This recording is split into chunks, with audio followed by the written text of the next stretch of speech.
We can come home.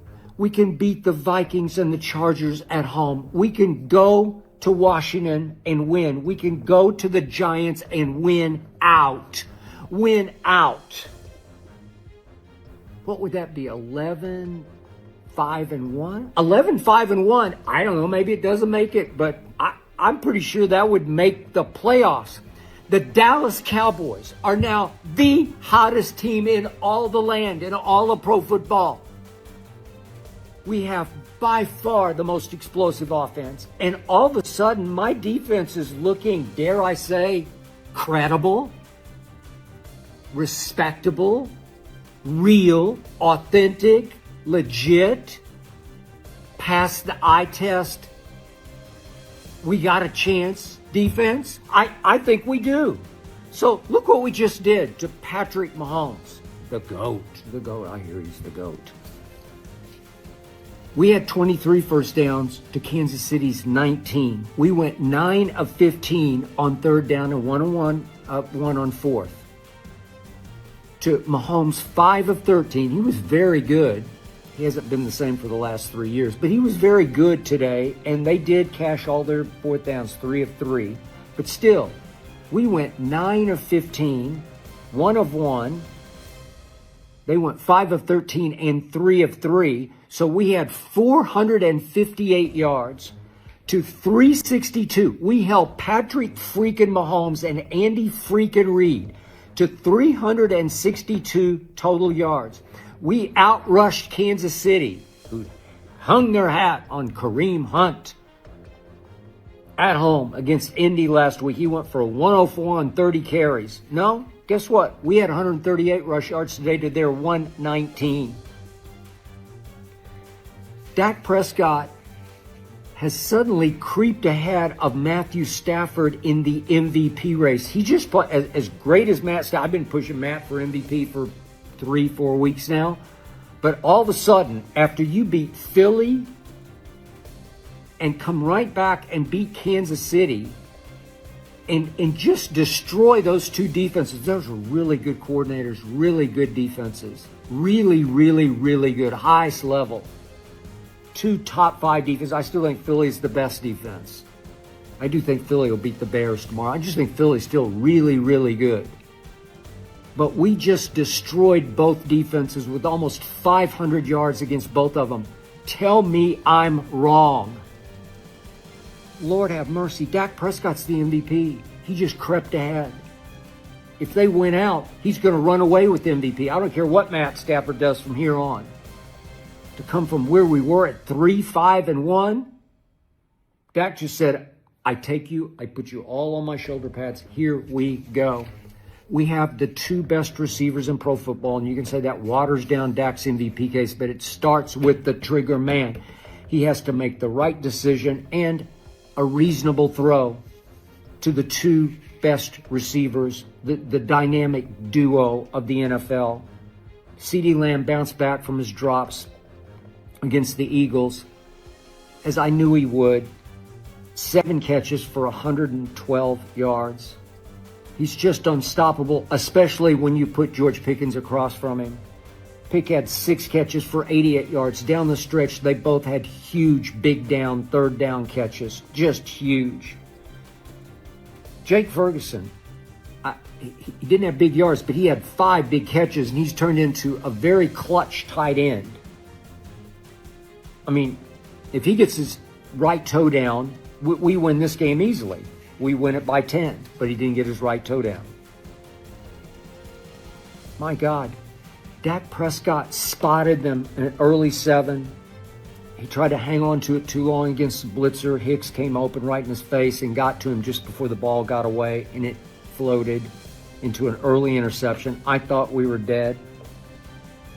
I've been so haunted and tormented by this team's inability to make clutch plays over the last 30 years. I just throw up my hands and say, please don't do it to me again.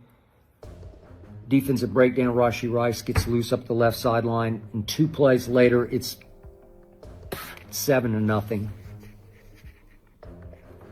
the red zone, we weren't great. We're 2 of 4. I thought Shoddy should have gone for it the other 2 times. You have to beat the champ. You have to go for the throat of the champ. You have to play to win. Finally, he did, but they went 3 for 3 in the red zone. But look at Dak's numbers: 27 of 39 for 320 with the 2 touchdowns to just 1 pick. Malik Davis, that was a huge play. And that's a shoddy call, man. Not a shitty call. That was a shoddy call. Spraying Malik Davis, that was a huge play in the game to get us back to level the playing field. He went 43 yards right up the gut, made the safety miss. He's got a burst that Javonte doesn't have, but the 2 of them after we lost Miles Sanders, now we got a 1-2 punch. We got lots of thunder and a little bit of lightning in Malik. Wow. This defense, I'm telling you, it just looks right to me now. I'm not saying it's great, but have you been checking out Jadeveon Clowney? My God, he has turned back the clock 10 years. He's looking like he was the first overall pick again. He had 2 sacks today. He led the team with 6 tackles, along with DeMarvion Overshown, he's a game wrecker. He's everywhere. He's just now getting his legs underneath him after the reconstructive surgery. He makes a difference in how they play. And this Savone Revel, I thought he was hurt again today, but he bounced back. He had 6 tackles, so those 3 led in tackles.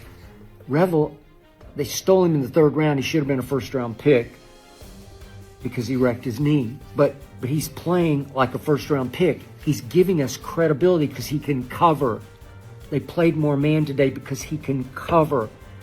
Deron Bland is still Deron Bland. He can cover. We're not missing Trevon Diggs, who just wasn't into Eberflus. He's still fraudulent to me. But still, they've come to life because Quinnen stepped in after Jerry went and stole Quinnen Williams from the Jets and said, no, we're legit now because you got a real one in me.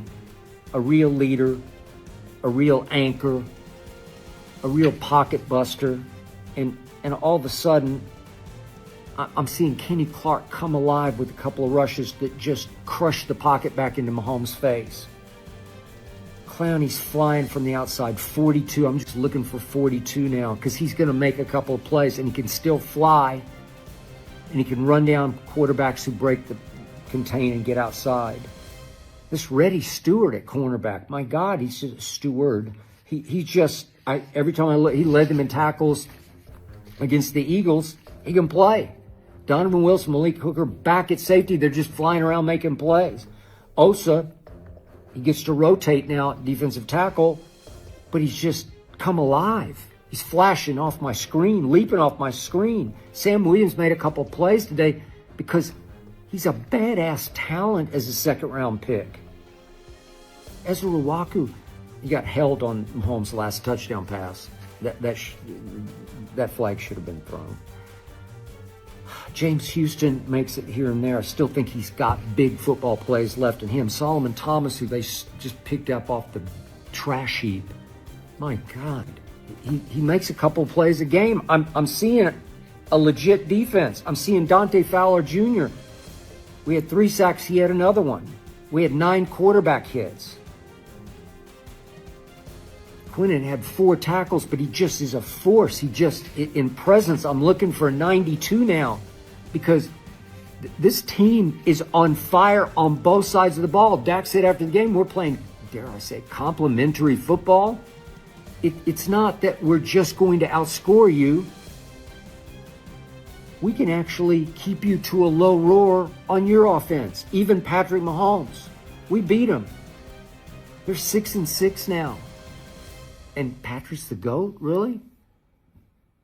And Aqib Talib is all over me for trying to tell the truth about Patrick Mahomes. I was afraid he'd come into Jerry World and say, watch this world. I'm going to shut Skip Bayless up. That's what I thought he might try to do. And I think he tried. We're just too good right now. We got too much offensive firepower and too much legitimacy across the ball on defense. We are the hottest team in the league. I cannot wait for tomorrow's Arena Gridiron. I can't wait to see Aqib Talib's face. He lives in Dallas. He says he's a Cowboy fan, but he's just been crapping all over him. Oh, it's next year. Wait until next year. No, the year is now. The time is now. The focus is now because we got it going.